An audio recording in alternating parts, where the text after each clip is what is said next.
kind of amazing actually when you think about it. The whole difference, like of this wine when you try it, that's a Blanc de Blanc. This is 100% Chardonnay, but no dosage. Now it's 24 months on tirage, so it is aged 24 months. But it really, the only difference between this and the extra dry is the dosage. Now, I do this at the end because when something is bone dry, it's going to affect your perception of sugar in a wine.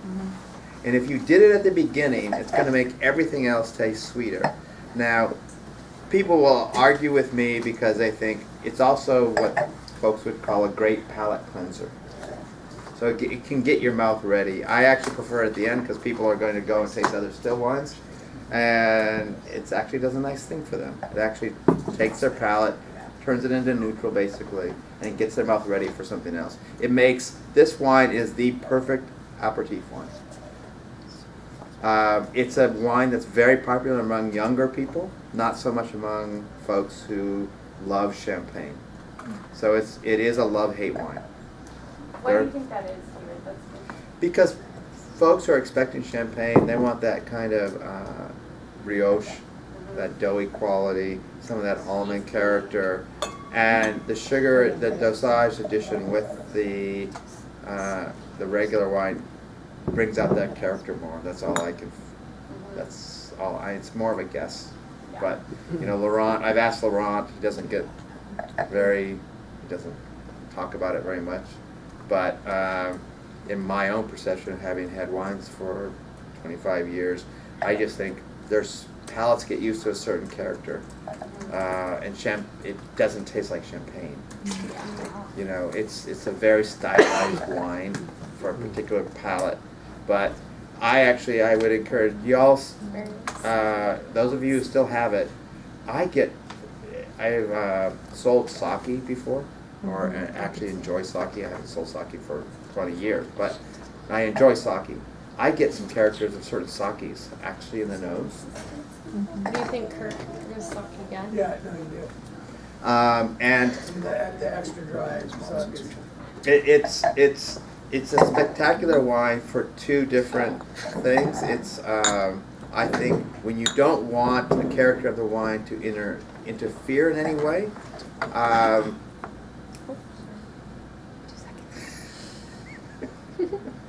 If you don't want it to interfere in any way, it's a great wine. So if you're doing like sashimi, if you're doing something where you don't want any character of the wine except for the acidity to be there with it, it's a great wine. So it is a perfect wine for Asian. You know, really the extra dry, because sometimes you want that sweetness. But this, when you don't want any character, it's a great wine for that. The other thing that it's great for when you're talking this is with certain oysters. I don't know if it's funny or not, but I always like to say, I want you to think briny. I want you to think the coast of Brittany. Not Britney Spears, but the coast of Brittany. So people remember it though. It's got a salinity to it that's very characteristic of wines actually from that part of France. Yeah, it's like you're tasting. It's also like you're sucking rocks. Yeah, like drinking. It's got Psalms love that. It's like sucking rocks because they like that. Because that's when people say it tastes minerality. It's like, I actually think it's very slatey. Yes, that's what it is. It's very slatey. Yeah. But I enjoy this. Some people, you saw Andrew. Andrew loves this one, and I think it really appeals to certain people. And I will tell you, it is the wine that if you drank 50 other red wines, and you just want to bring your mouth back to equilibrium, this wine is absolutely perfect. It also cuts fat, so it's probably the perfect wine with like fried chicken. Let's see. So we built this little PowerPoint. It's great. I usually just like to go freeform, so using a PowerPoint, I'm not used to using it that much. But let's see. I think we've. That's too much. Yeah. So this is available for all of you all. You can look through it, use it. So there you saw that 50-50 where when I talk to Laurent, he says, oh, some years I only do 10, 20. Just depends. Some years it's almost 100. But the sugar level's higher. Did I say? You said 2.3. He told me 2.6, and there That it says says 3.2. So there you go. Which one is it? That's the demi-sec. Thanks, Laurent. The Denny said. It's 3.2. Well, Thank the you. debate was, it says 3.2, but he That's said good. 2.3, and he said sometimes Yeah, not, so- so it's 2.6. You will notice there are some things. I don't when really know. Laurent Look at is the kind of a patterns. maverick guy. There's a few things that change from time to time. I would love to just blame it on my memory, but it's actually he changes it. So, because you know, as you get older and get a little more gray, you do forget things every once in a while. But in this case, It's somewhere between. it's somewhere between. Yeah, exactly. It's somewhere between. He can look at that. So we went through all the wines. I gave you a little bit of the history. Yes, I jumped around a little bit, but it's a. I think it's a fascinating history. I think we'll all agree. It's been. You will find, like I did even on Monday, but I have over the last year. I've never worked with a winery, even though I've worked with some pretty well-known wineries. I've never found the passion that I have found with these wines. I mean, I was in Aspen, and we did Aspen. Jacques Pepin, who some of you may know who he is. He's kind of considered the grandfather of French cooking. Lives in America now. He came up and he basically almost went on his knees. This is my favorite. This is my house sparkler. It's the What? grandfather of French How's his cooking. name? Yes. Claudine too, because she'd be even more. So then Claudine came over and goes, oh yeah, I just bought 10 cases. And then she was over signing books, because apparently she's the ambassador for Dom Perignon at times. And she You can came steal over it. and Look at her. she said, this is my house wine. And not only that, because while she was signing books on the other pavilion, they kept coming back and getting the Grand Rosé for her to drink. No. Yes. Tom Colicchio. Does anybody watch Top Chef? Yeah. Yes. So we saw Tom Colicchio, Lorianne, who lives in New Mexico, who some of you have met too. She had her picture taken with every chef there. But Tom said, oh, Gruet, this is the first domestic sparkler I had at Gramercy Tavern. That was the first restaurant where he became well known. And we heard those stories again and again and again. We had lines at Gruet, you know, and it was, I will say it was rosé, probably 5-1. But we had lines, people, oh. And the other weird thing is Natalie made these bling bottles. It's our 25th anniversary. Oh my God, we had people coming up offering $100 bills for them until they found out there's no sparkling inside of them. But it was kind of fun. So we had these kind of stories from so many people you would not believe. Texan, Andrea Robinson Yes. was there. I go up because I met her like at an event in Atlantic City, Atlanta, pardon me, for the Women in Wine. They have the big tasting there every year. So I thought, oh, who do you work for? Oh, Gruet. Oh, I love Gruet. That was one of the greatest. So there's a. Tell her to write about it. Put it on She was TV. doing a coffee thing. So you know, she's paid to do all these other things now. But no, I told her. But you get these stories from almost every sommelier. We had so many sommeliers at the big tasting on the Monday night who came up and, oh, that's my house. Oh, that's what I. There's a nickname. It's a sommelier sparkler. So let me ask you, let's talk about the sommelier thing. How does Laurent do with that set? Can I? We're good. If it's a beautiful woman, he does amazingly well. Yeah. If it's, he's French, and he personifies French, and he has that instinct in him, and he all of a sudden livens up, and he can be. If it's others, it depends what mood he's in. Yeah. Frankly, I've seen him do wine dinners where he was spectacular, and then I've seen him do wine dinners where he didn't want to be there. But part of it is. Have a two-man show where it would be Laurent and you, for example, you know, so that you can kind of play off of each Yeah, other. it's good for him to have like a chaperone guy or Okay. a woman or somebody. Woman would be better. Yeah. Well, yeah. But he can be brilliant. He's like a wine. He's an artist.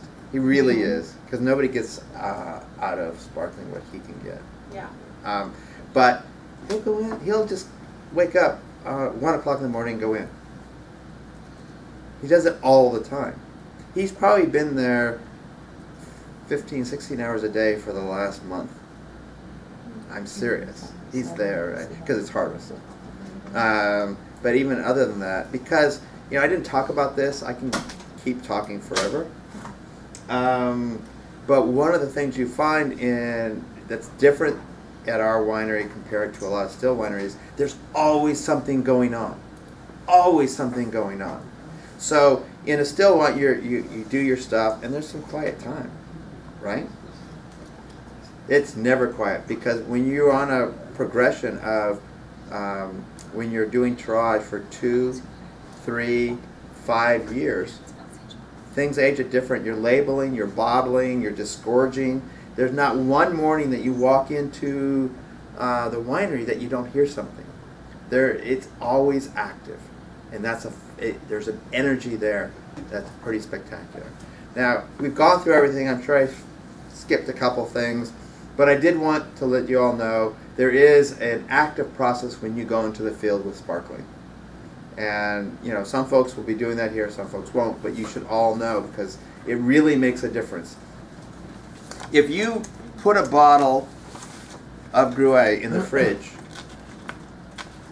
and you get it kind of cold for an hour and then you take it out, that wine will be good for 2 hours. You need to at least put it for 2.5 hours to get very cold. Preferably then, and this is really important, most people then are going to put it into a bag and take it in a car and go out. If you do that, it might last for, even with ice packs, 3 or 4 hours. Well, what do you think your costs are if you're going to take a bottle out and you only go 3 or 4 hours? The costs are very high. You're going to have 2 bottles. Nobody's going to do that, So what you should do if you're taking out sparkling, and this isn't just ours, but because actually ours have higher amount of effervescence, so they do last a little bit longer. But what I would suggest that you do is you put them in even the night before. Not in the freezer, in the fridge, but make sure they're darn cold. Maybe even in the freezer before you go out for a while after that. You have a cooler. It's important that everybody has a cooler when you do this. To have a bag and go out with the wine. The wine's only going to last for 3 or 4 hours, and it's just not going to be sufficient. So you need a deep cooler, one that is high enough to put enough ice in, actual ice, so that it will go up to the neck, and that you could fit 3 or 4 bottles. If it's not high enough, you're not going to be able to slam it back in there when you leave an account. You need the proper stopper, and I actually brought some of those, but they're in the other room. Sorry. But you guys have seen those, and I'll come around and show you them. We've ordered 4,000 stoppers, and they should be coming in soon. Mid-September. Mid-September. There's lots of stoppers out there, but these are the creme de creme. They're not inexpensive, but they're not super expensive, but they are an absolute necessity. If I have my preference, I never would like to see a bottle of Gruet with somebody else's stopper on it. It's just not a good thing. It's like carrying out a wine bag with somebody else's name on it, and you have, your wine in it. You go into account. People notice little things. People notice. The other thing too is if you do have a restaurant by the glass and you're going to give them stoppers, we don't really want to see somebody else's stopper on our wine when they take it off the pour. Restaurants do need some stoppers, but not everybody. I would like to give them to everybody, but that would be crazy. Make sure it's a great account. If you can give it to everybody, that would be awesome, but you have to be at least a little cognizant of where you do that. So, stoppers, if If you don't have enough, you're really messed up. Because if you're bringing out 3 bottles and you only have 2, it's just not going to work. Cold enough, an actual good cooler that you put in a trunk. If you're going to go out with a rep, you email the rep and you say, "You got a cooler? No? Well, can you please get a cooler?" If you need to go buy a cooler, I would suggest buying a cooler. It's only going to last 3 or 4 hours if you don't do that. A cooler in a car, especially in some places like Texas or other places, or just when it starts getting warm, it also, when you have ice in there, provides a cushion so that when you go over bumps that are inevitable on a street, those bottles, again, they're only going to last a few hours if you're in a bag and it's going like this, and even with a stopper, 3 or 4 hours. We want these to last 6, 7 hours, and the way to do that is to take care of it, make sure you have enough of the proper tools in order to do so. Again, I mentioned earlier, I prefer to have if they'll do it. It's hard to have more than 2 bottles of sparkling because they're going to show other wines maybe that day or whatever. I prefer to have 2 bottles of the core and 1 bottle of a vintage. You'd be amazing if everybody did that, how much vintage wine we would sell. But it really does show off the wine. And then obviously everybody has the iPads where we can put the information, regular POS. There is another piece we're working on that everybody will get. And that pretty much, I'm sure, again, I've forgotten something, but I am a resource for you all. So I'm pretty easy. It's david@gruetwinery.com. So if there's something I didn't talk about today, something you would like to know, there's stuff all the time that we've heard one thing from Laurent. We need to go back and get the final story, and those questions come up every once in a while. I think that covered almost anything. I think that's pretty in-depth. I've been working on a primer with a friend of mine on Methode Champenoise that I should hopefully get, and we'll send out to you guys too, just so that even all the little details in terms of exactly kind of the flow of how it works, and we'll get that to you too. So thank you for your time. Thank you.